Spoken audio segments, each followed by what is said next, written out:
Bienvenido a Hora de Estudio Bíblico con nuestro maestro el Dr. Lehman Strauss. Este estudio es el resultado del tiempo personal con el Señor, el ministerio pastoral y la experiencia en conferencias bíblicas del Dr. Lehman Strauss. Él nos instruye y alienta con la enseñanza de la palabra de Dios. Ahora, el Dr. Strauss.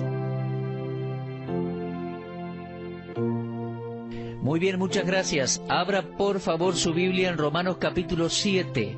Estamos en esta porción maravillosa de la palabra de Dios, pero al mismo tiempo difícil de entender. Les cuento que alguien me preguntó el otro día qué libros recomiendo en cuanto a la epístola de Romanos. ¿Qué comentarios puedo recomendar? Bueno, hay varios. Tengo una biblioteca bastante grande y creo que uno de los más utilizados por los estudiantes es Romanos versículo por versículo de William Newell. También de años atrás tenemos los escritos del Dr. Roy Lauren. Su comentario se llama Romanos, donde comienza la vida. Y para el que sabe griego, W. E. Vine escribió un maravilloso comentario versículo por versículo. Otro de los comentarios antiguos estándares es el de el Dr. Charles Hodge. Creo que ese le va a ser de utilidad. También el Dr. Herman Hoyt, que fue presidente del Seminario de la Gracia.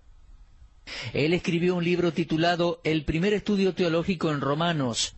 Y después, el hombre que precedió como pastor al Dr. Lehman Strauss en la iglesia Highland Park en Michigan, William Coleman, escribió un libro muy bueno en cuanto a la epístola a los romanos, titulado La Catedral de la Verdad Cristiana. Bueno, esos son solo algunos de los tantos libros comentando Romanos que tengo en mi biblioteca, y además conozco muchos más que existen y están en las librerías. Pero creo que el hombre que más ha hecho para hacernos comprender la epístola a los romanos años atrás es el Dr. Martin Lloyd-Jones. Y en ocasiones muchos de sus comentarios yo cito a lo largo de nuestros estudios. Bueno, mis amigos, abran por favor sus Biblias en Romanos 7. Quiero recordarles la importancia de familiarizarse con esta porción de la Escritura. Es bueno leer libros, es bueno leer comentarios que nos ayuden a comprender la Biblia, pero el primer gran paso para comprender el significado de una porción de la Escritura es saber lo que dice. Así que siga leyendo Romanos 7 y pidiendo que el Espíritu Santo nos ilumine. Bueno, en nuestro último estudio nos quedamos en versículo 7 del capítulo 7 de Romanos. Desde allí vamos a avanzar, pero antes vamos a orar a Dios. Dios, gracias por este espacio radial, gracias por este tiempo para estudiar la Biblia y compartirla con nuestros oyentes. Señor, ilumínanos en el correcto sentido de tu palabra. Ilumina a los jóvenes, a las familias, a los matrimonios, a las personas mayores. Necesitamos entender y aplicar tu palabra, creerla y vivirla. Háblanos, Dios, por favor, te lo pedimos en el nombre de Cristo. Amén.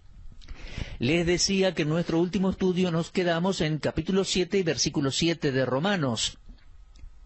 Cuando uno se fija en comentarios y estudia la historia de la interpretación, o los intentos en interpretar la epístola a los romanos, encontrará que este capítulo en particular es el que ha levantado mucho desacuerdo, porque muchos se han preocupado por una o dos cosas en el capítulo.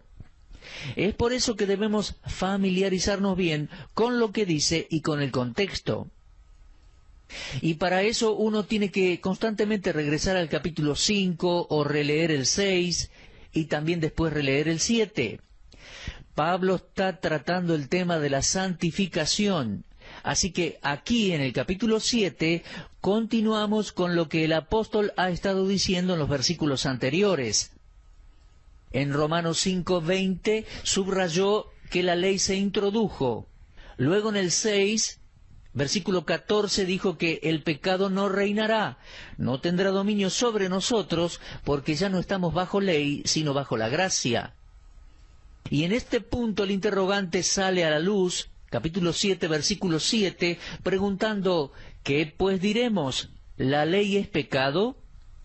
Y la pregunta sale a la luz a causa de lo que Pablo estaba diciendo en cuanto a la ley. Él vino diciendo que la ley no podía salvar, que la ley no podía justificar. Pero en Romanos 7, 7 al 12, él sintió que necesitaba vindicar la ley, que necesitaba vindicar el carácter y la naturaleza de la ley. Pablo no quería que ninguno piense, ni por un instante, que la ley no es importante. Así que al llegar al versículo 7, uno está listo para comenzar con esta segunda parte de Romanos 7. Ahora, la disputa, el desacuerdo, la discusión, sale a flote porque se asumió que el propósito principal de Pablo en este capítulo es el de contar su propia experiencia para dar así su testimonio. Mire, yo no pienso que eso sea lo que Pablo estaba tratando de hacer, para nada. Su objetivo aquí en el capítulo 7 no era dar su experiencia personal.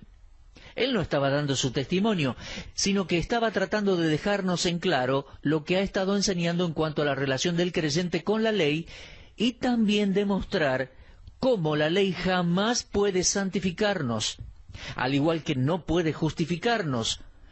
Así que dice, como respuesta a la pregunta del versículo 7, dice, en ninguna manera. Eso significa que la persona que está haciendo la pregunta no ha comprendido nada de lo que Pablo estaba diciendo acerca de la ley. Él no estaba condenando a la ley, no estaba diciendo que la ley era pecado. Pablo da la respuesta a esa pregunta en el versículo 7, dice, en ninguna manera. Ahora, ¿cómo es que Pablo enseña lo opuesto a decir que la ley es pecado? Bueno, nos da dos respuestas. La primera es, yo no conocí el pecado sino por la ley.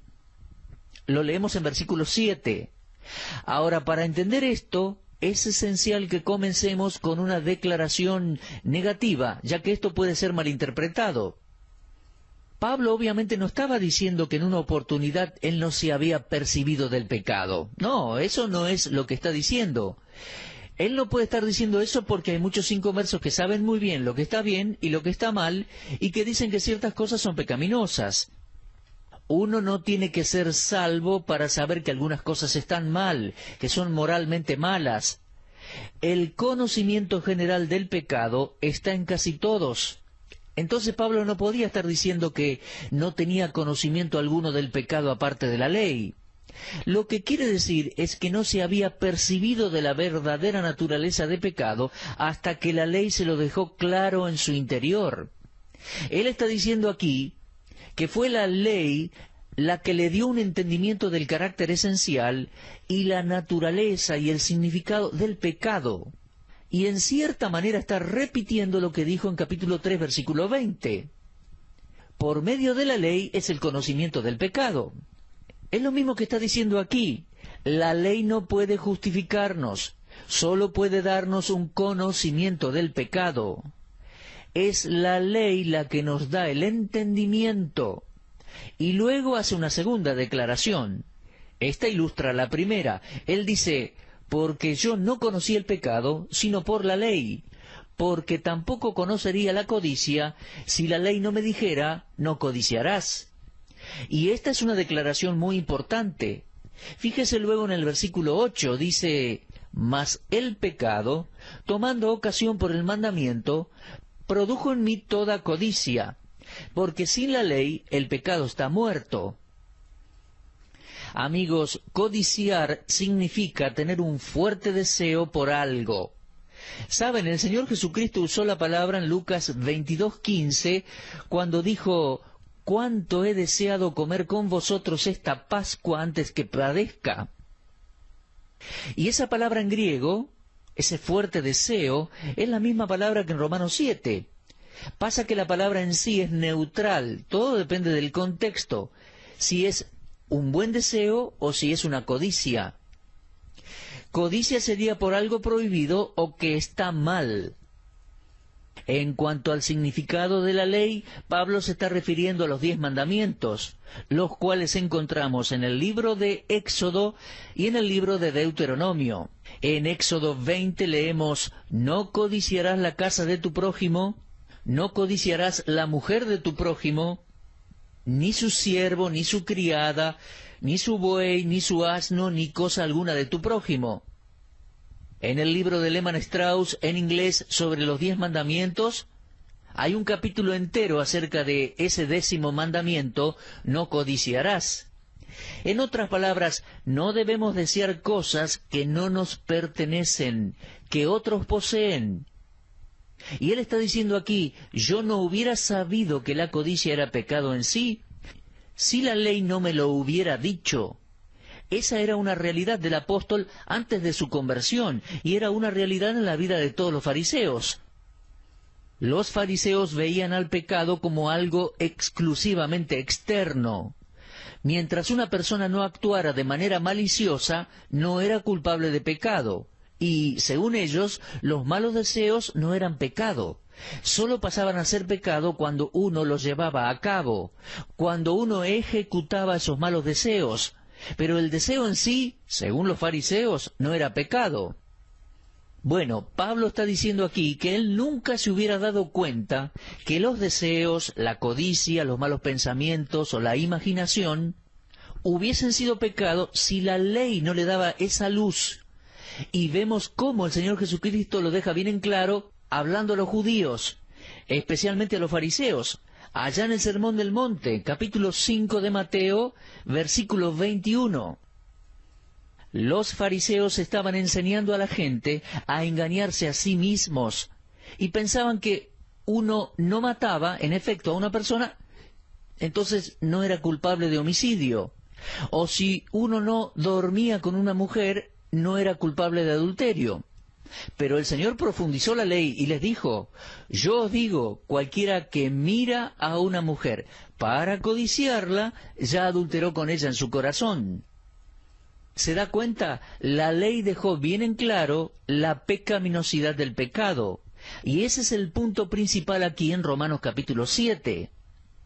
Ahora bien, en el versículo 8 Pablo escribe: mas el pecado, tomando ocasión por el mandamiento, produjo en mí toda codicia, porque sin la ley el pecado está muerto. Pablo va a darnos una descripción del pecado, y fíjese en una frase en particular en esos versículos. Me refiero a versículos 8 y 11. Dice: el pecado tomando ocasión por el mandamiento. Eso significa que el pecado usó a la ley como punto de partida.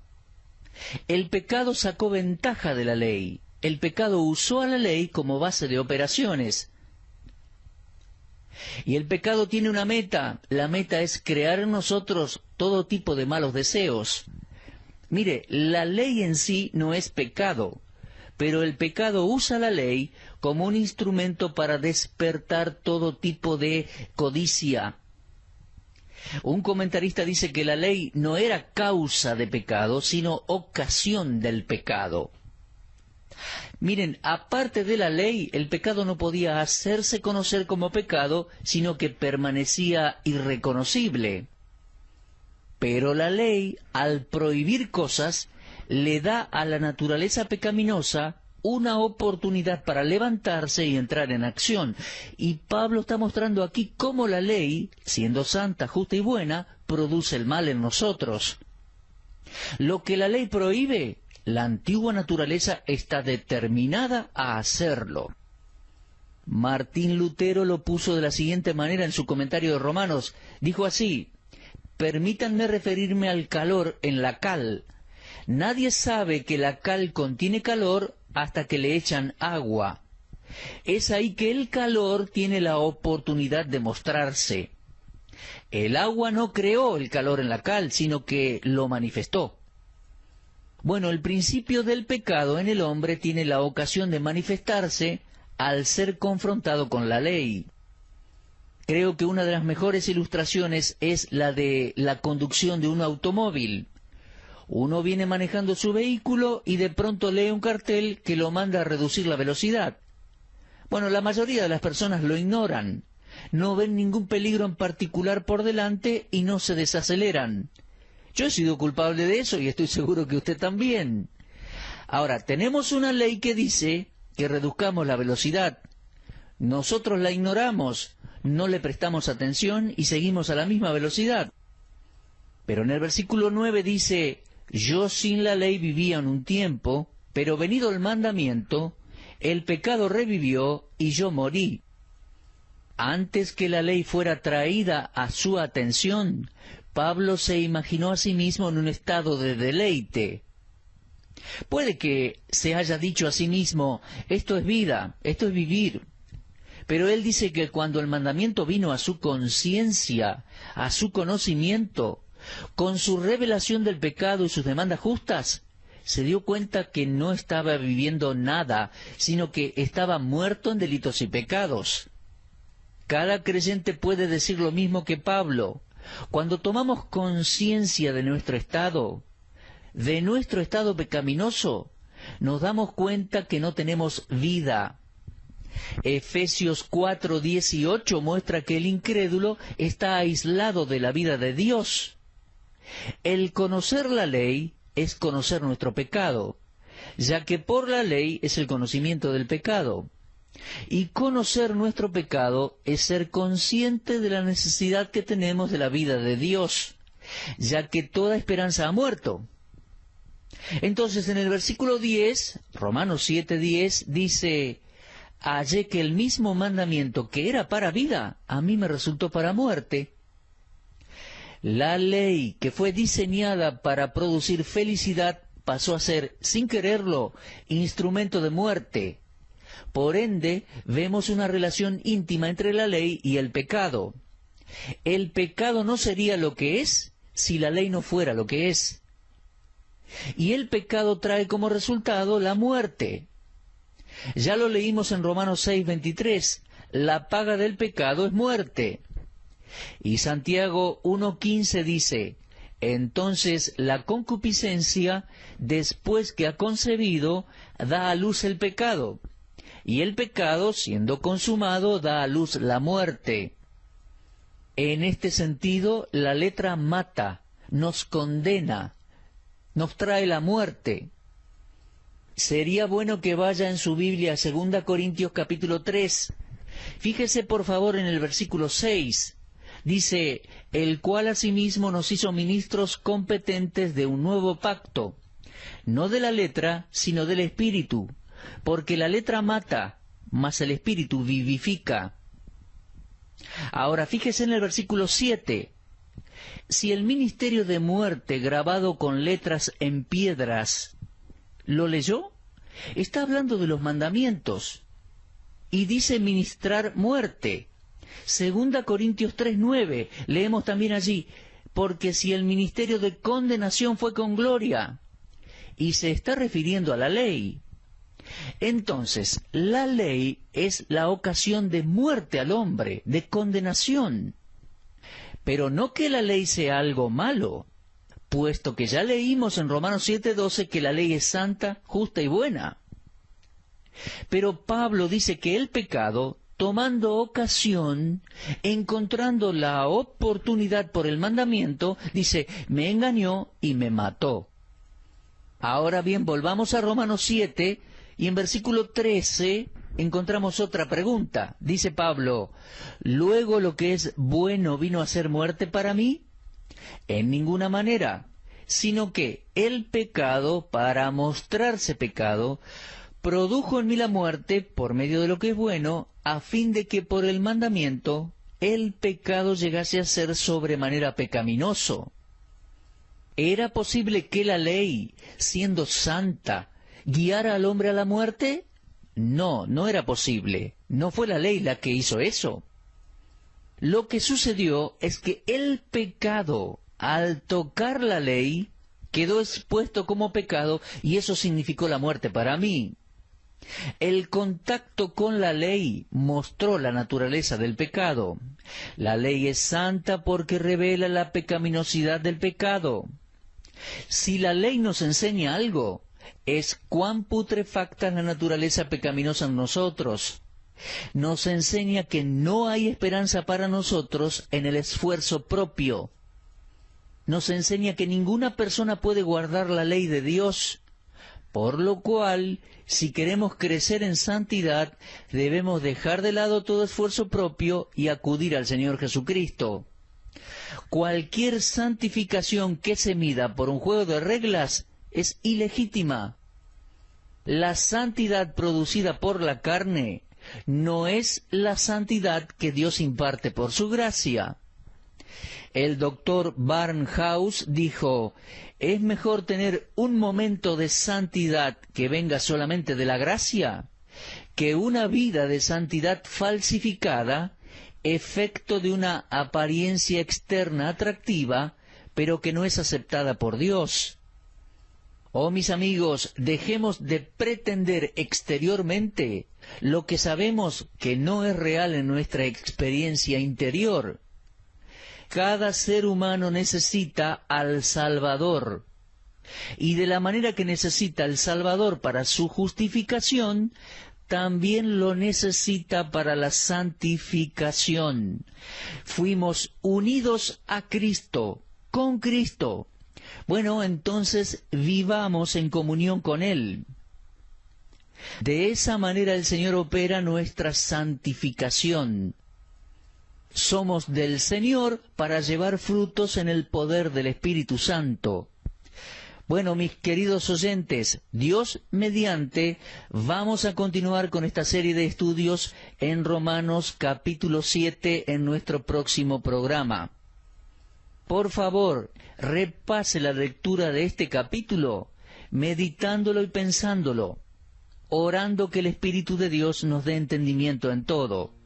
Entonces, será hasta nuestro próximo encuentro, en este mismo horario y lugar de encuentro. Muchas gracias por seguir nuestros estudios bíblicos. Usted estuvo escuchando Hora de Estudio Bíblico con el maestro el doctor Lehmann Strauss. Si desea escuchar una vez más este mensaje, visite nuestra página en la internet www.vdnradio.org. Le dejamos la invitación para que el día de mañana nos acompañe aquí, en este mismo horario y punto del dial. Hora de Estudio Bíblico es una producción de VDN.